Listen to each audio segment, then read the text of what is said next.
Many friends are practicing meditation. You will experience the crazy secretion of saliva. Firstly, from a traditional perspective, this is a very good phenomenon.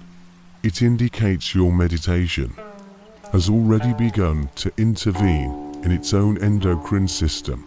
Especially Taoism believes that this is a very good physical and mental phenomenon. Just too much saliva. It does indeed affect your meditation state. So we'll add a small tongue adjustment here. Gently push the tip of your tongue upwards.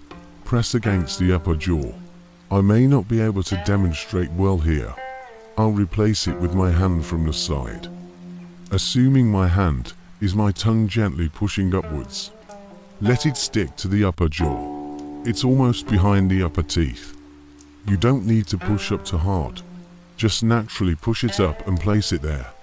After the tip of the tongue slightly rises like this, it will to some extent reduce the secretion of some saliva and better relax the entire oral area and due to our tongue.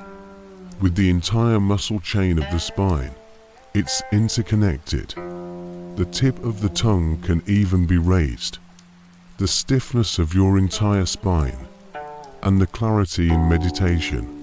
So remember to use this small adjustment technique. Gently press the tip of the tongue against the upper jaw.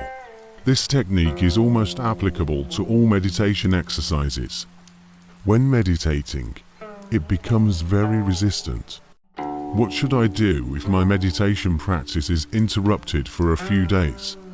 If it's meditation practice and you're halfway through it, I started feeling very resistant. You can simply move your body.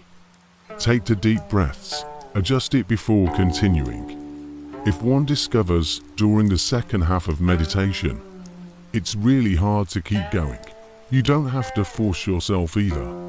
You can finish early, but if a meditation practice, you were very resistant from the beginning, perhaps it indicates that the skills you are practicing be suitable for you.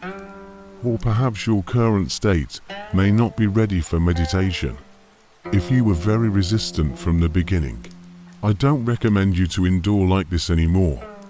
You can leave the same amount of time for exercise or sleep. You can also use a different meditation practice technique. For example, on my homepage, highly entertaining, go to Space Meditation Series. Anyway, you can give yourself a push, but never force yourself, especially when your resistance is strong. Overly forcing oneself, it will only make you hate meditation practice. This is something we absolutely don't want to see. I would rather do less or even not do it. But don't ruin your interest in meditation either. When your meditation practice is interrupted for a period of time, for example, in a few days, weeks, or even months. When you want to pick it up again, if the interruption time is not long, for example, how many days do you remember the previous practice?